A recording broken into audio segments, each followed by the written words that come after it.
آمنا دا معنام دا چې دا خزه چې زما کور تراله نو دا به یو بل قانون د خدای د پاغه عمل کوي چې قرنا فی بیوتکن دا خزه به په کور کې کینولې نو کرے به نه نن ډېر خړوسانو ګوري خزه نو کوي چرته چې د نالت ټکه واوري نو هغه د حکیم د مور کیسه کوي یو حکیمو نو هغه به علاج کولو نو هغه به خزم راتلې نو د دې خزو حال به چې ولید نو چې کور ته براغه نو مور ته به وی چې مور نالت په خزو نو مور به ویل چې بچیا بغیر زمانہ زه ډیره پاکه یم بغیر زمانہ مور مکه وګوره ویل نه سې کې مور خو بغیر زمانہ حکیم وی ښا بغیر ستانه ویل نور په ټولو خزو نالت خو بغیر تانه ویل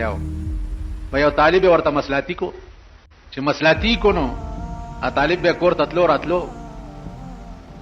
اوس قران چې کومه فیصله کړی دا چې قرنا فی بیوتکن خزب په کور کې ناشتي بار بنوزي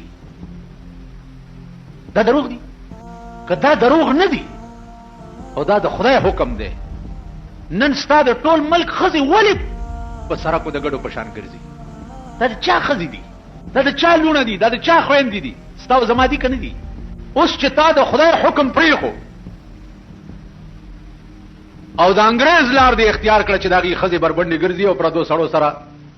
غاړي وته او لاس ملاو کړي او لاس په لاس چولي او په بازارونو کې ګرځي دا د یورپ ممالکو طریقه ده هغه تا په پاکستان کې رایجه کړه زلزلې وراله زلزلې نه د طوفان نوح انتظار کوي پاکستان د نوح علیہ السلام د طوفان انتظار کوي چې در باندې یو غړپ شي غړپ سره ټول په سمندر کې واچي نه کې دانش د مولا بچو پیر سے بچو پلانې بچو ډنګړې بچو مولیان د خدای وړاندې په کې ور ډوب کې او پیران دې ورپسې ور ډوب کې قران ویلي چې نامحرم سړی به کورتا نه پریدي اسلامی حکم دی چې ځوان رور به د ځوان خور سره سکه خور سره یوازې په کور کې نه پاتې کی ځکه چې ان الشیطان للانسان عدو مبین